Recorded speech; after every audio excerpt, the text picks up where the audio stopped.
দর্শক, মমতা বন্দ্যোপাধ্যায় হারলেন, পশ্চিমবঙ্গে বিজেপির উত্থান হলো, কিন্তু প্রশ্ন হলো এতে বাংলাদেশের এত ভয় কেন? বিশ্লেষকরা বলছেন এটা শুধু একটা নির্বাচন না, এটা দক্ষিণ এশিয়ার নতুন রাজনৈতিক মানচিত্রের শুরু।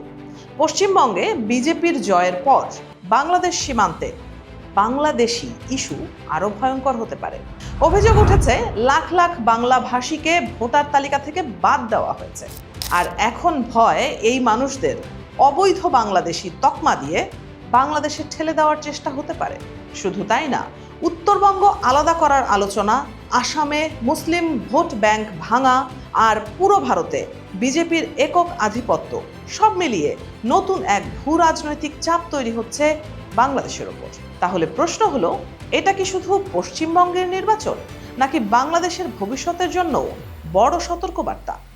কমেন্টে জানান আপনার মতামত।